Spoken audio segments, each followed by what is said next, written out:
நேற்றைய தினம் இரண்டாவது முறையாக வலசரவாக்கம் காவல்துறையிலிருந்து அண்ணன் சீமான் அவர்களுக்கு விசாரணைக்கு ஆஜராக வேண்டும் என்று கோரி இன்று காலை 11 மணிக்கு விசாரணைக்கு வர வேண்டும் என்று இரண்டாவது முறையாக சம்மன் அவருடைய வீட்டிற்கு அனுப்பப்பட்டது. அவருடைய வீட்டிலே அந்த சம்மன் ஒட்டப்பட்டது. அந்த சம்மனுடைய அடிப்படையில் இன்று மாலை 6 மணி அளவில் அண்ணன் சீமான் அவர்கள் வலசரவாக்கம் காவல் நிலையத்தில் மேற்கண்ட வழக்கின் விசாரணைக்காக ஆஜராகிறார். இந்த தகவலை நாங்கள் திரு காவல்துறை ஆய்வாளர் அவர்களிடம் தெரிவித்திருக்கிறோம். துணை ஆணையர் அவர்களும் இந்த தகவலை தெரிவித்தோம். அவர்கள் எழுத்துப்பூர்வமாக நாங்கள் அளித்த அந்த தகவலை பெற்றுக்கொண்டு மாலை 6 மணிக்கு அண்ணன் விசாரணைக்கு வரும்போது அதற்குரிய ஏற்பாடுகள் விசாரணைகளை நாங்கள் தொடர்ந்து நடத்துவோம் அப்படி என்று சொல்லியிருக்கிறார்கள். இது தொடர்ந்து நாங்கள் எந்த விதமான விசாரணையும் புறக்கணிப்பதோ அல்லது விசாரணைக்கு பயந்தவர்களோ அல்ல. நாங்கள் நேற்று, அதாவது முதலில் அவர்கள் அளித்த சம்மனுக்கு நேற்று நாங்கள் எழுத்துப்பூர்வமாக அளித்த விளக்கம் என்னவென்றால், பல்வேறு 2 காரணங்களை, மிக முக்கியமான 2 காரணங்களை குறிப்பிட்டு அண்ணன் அவர்கள் இந்த விசாரணைக்கு வருவதற்கு 4 வார அவகாசம் நாங்கள் கேட்டிருந்தோம்.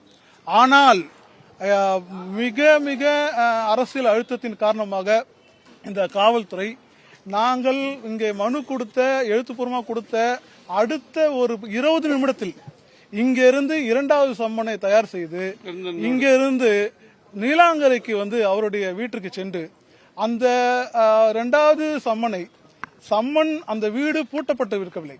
ஒரு வீடு பூட்டப்பட்டிருந்தால் அதில் ஒட்ட முயற்சி செய்திருக்கலாம்.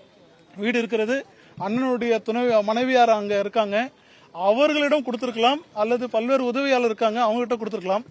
ஆனால் வேண்டுமென்றே அரசியல் அழுத்தம் காரணமாக அந்த சம்மனை கொண்டு போய் அவருடைய வீட்டு அந்த ஃப்ரண்ட் டோர், அது முன்னாடி உள்ள கதவிலே ஒட்டி, அதன் பிறகு ஏற்பட்ட பிரச்சனையின் காரணமாக அண்ணனுடைய தனி பாதுகாவலர் மற்றும் உதவியாளர் 2 பேருமே பொய் வழக்கிலே கைது செய்யப்பட்டு அவர்கள் நேற்று இரவு கிட்டத்தட்ட ஒரு 12 மணி அளவிலே நீதித்துறை நடுவர் அவர்களால் காவலுக்கு அனுப்பப்பட்டார். இப்படி மிக தொடர்ச்சியாக நாம் தமிழர் கட்சியினுடைய தலைமை ஒருங்கிணைப்பாளர் சீமான் அவர்கள் மீது மிகப்பெரிய அழுத்தத்தை உருவாக்க வேண்டும், கொடுக்க வேண்டும். அவர் அரசியல் ரீதியாக அவர் மீது வன்மம் கொண்டு அதற்கு ஊறுதுணையாக எந்த ஆயிரக்கணக்கான வழக்குகளை எங்களால் சுட்டிக்காட்ட முடியும். நீதிமன்றம் உத்தரவிட்ட பிறகும் நீதிமன்றம் கண்டெம்ட் போட்டு ஏன் நீங்க இதை என் உத்தரவு செயல்படுத்தலன்னு கேட்ட பிறகும் மெத்தனமாக செயல்படும் இந்த காவல்துறை இந்த வழக்கில் மட்டும், அண்ணன் சீமான் சம்பந்தப்பட்ட வழக்கில் மட்டும் நீதிமன்றம் உத்தரவிட்டிருக்கிறது 12 வாரங்களுக்குள் குற்றப்பத்திரிகை தாக்கல் செய்ய வேண்டும் என்ற ஒரு காரணத்தின் அடிப்படையில் மிக துரிதமாக செயல்பட்டு ஒரு நாள் கூட, அதாவது அவர்கள் நாங்கள் கேட்டது 4 வாரம், அவர்கள் குறைந்தபட்சமாவது ஒரு நாங்கள் எதிர்பார்த்தது ஒரு 4-5 நாட்களாவது 2வது சம்மனுக்கு வாய்ப்பு வரும். ஆனால் அடுத்த 20வது நிமிடத்தில் கொண்டு போய் அவர்கள் ஒட்டுகிறார்கள் என்றால் இது உங்களுடைய கணிப்புக்கு விட்டு விடுகிறேன், மக்களுடைய கணிப்பு விட்டு விடுகிறேன். எவ்வளவு அழுத்தம் காரணமாக இந்த காவல்துறை செயல்பட்டு கொண்டிருக்கிறது என்பது. ஆனாலும் சட்டத்தை மதிப்பவர்கள் நாங்கள், சட்டத்தை என்றுமே அதுவும் காவல்துறை விசாரணைக்கு தொடர்ந்து நாங்கள் ஒத்துழைப்பை கொடுத்திருக்கிறோம்.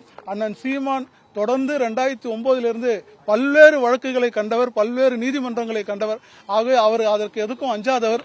ஆகவே இன்று மாலை 6 மணிக்கு அண்ணன் சீமான் அவர்கள் இன்று விசாரணைக்கு ஆஜராகிறார். அந்த தகவலை தான் தெரிவிக்க வந்திருக்கிறோம். Taste the Daily.